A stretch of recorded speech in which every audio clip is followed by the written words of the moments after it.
Welcome back to week 15 of PhatBear Pod. I'm your host, PB. What do Black Monday and a Bitcoin have in common? They both make you question all your life choices in a matter of hours. Now, let's get into the carnage, shall we? Bitcoin took a nosedive faster than my hopes of retiring on Dogecoin profits. We're talking a brutal drop from 83K to 75K. The total market cap? It's a measly 2.36 trillion now, down 11% overnight. Meanwhile, the 24-hour trading volume spiked to 147.5 billion, up a whopping 252%. That's right. People are bailing like Gens dumping ETH after Vitalik tweeted. Bitcoin dominance? It's flexing at 63% now.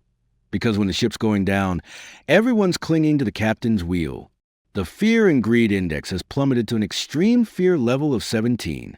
For alt's performance, there are no winners, but a lot of losers. Biggest losers are Bearchain, Gun, Sonic SVM, and Bitcoin Dog. Now, we're diving into the macro mess that's got everyone's portfolios looking like a bad NFT drop. The global markets are basically reenacting the Titanic, but with extra tariffs instead of icebergs. Major stock indexes took a swan dive because our buddy Donald Trump is doubling down on his tariffs. No backing off, no chill, just pure, unadulterated trade war vibes. Investors are freaking out, and honestly, who can blame them?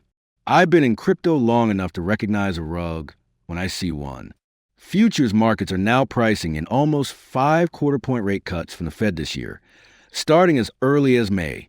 That's the kind of desperation move you make when you realize your Lambo fund is about to turn into a bus pass. Treasury yields are tanking. The dollar's getting shaky against safe havens like the yen, and the whole scene's got that recession vibes.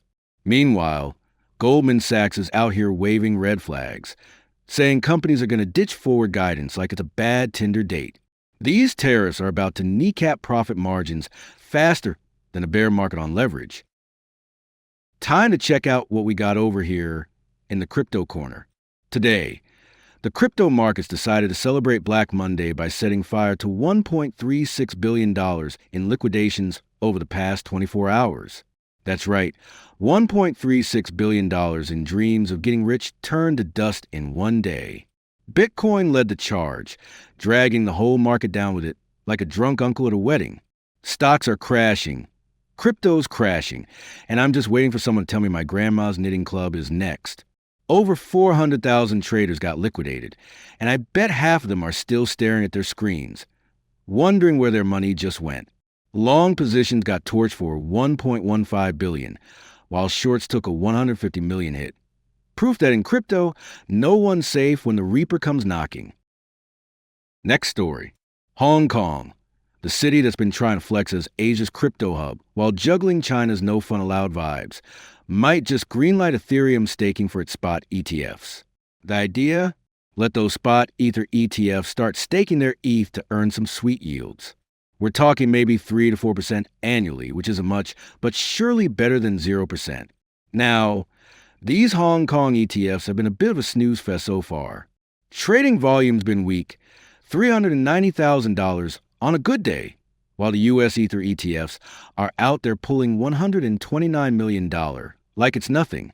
Why the gap? Well, Hong Kong's market is smaller.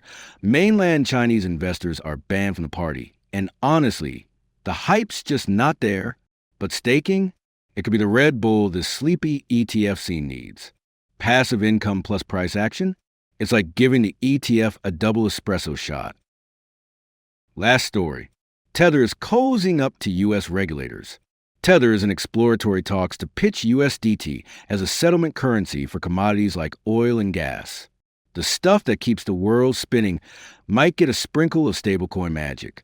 Tether CEO is out here dreaming big, saying this extend the dollar's reach while keeping things safe and stable.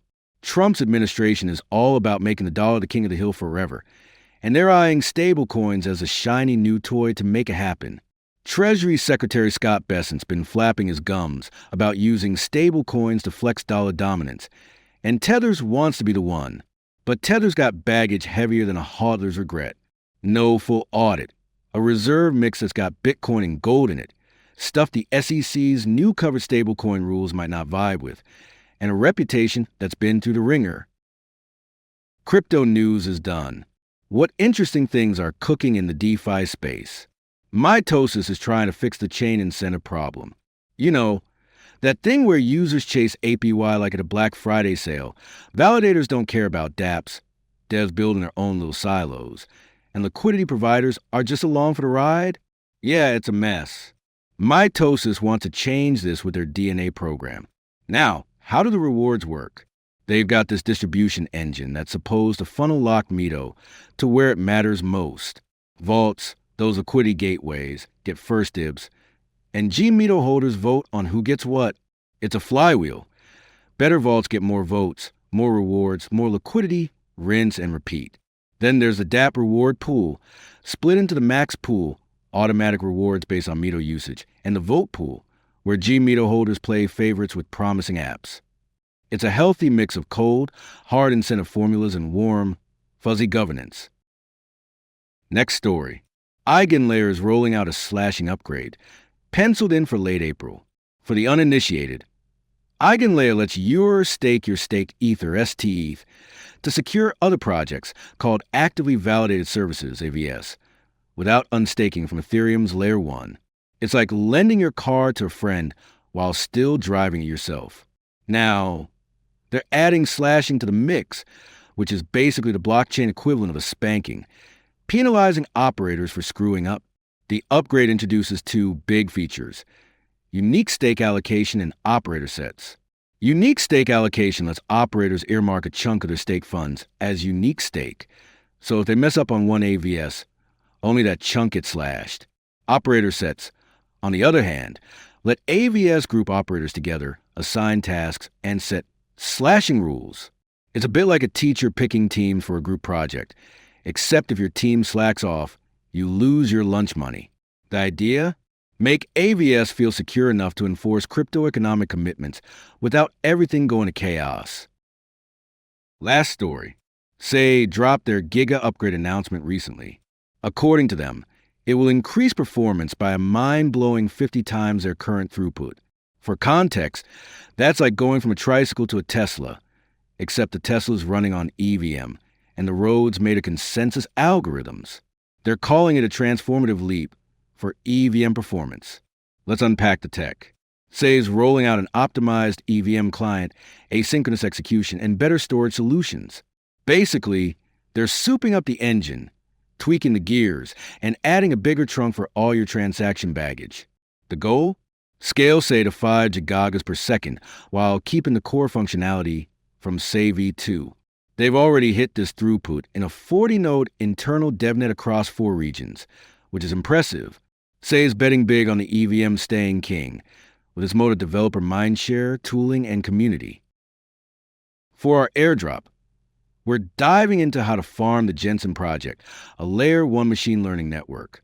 Gensyn is building a decentralized network for machine intelligence, aiming to compress all human knowledge into neural networks.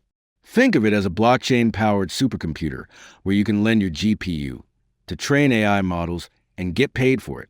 Sounds cool, right? Gensyn's got a node running task for their airdrop, which is the main way to get in on the action. Head over to their official site. Once you're there, you'll need to set up a node to contribute computing power to their network. You're going to need some decent hardware, like a beefy GPU, because Gensyn's all about training machine learning models. You'll also need to download their software, connect your machine, and start running tasks to earn points or rewards. Think of it like mining, but instead of solving hashes, you're helping an AI learn to recognize cat photos. That's everything this Monday. Don't get liquidated, and I'll see you guys back here tomorrow.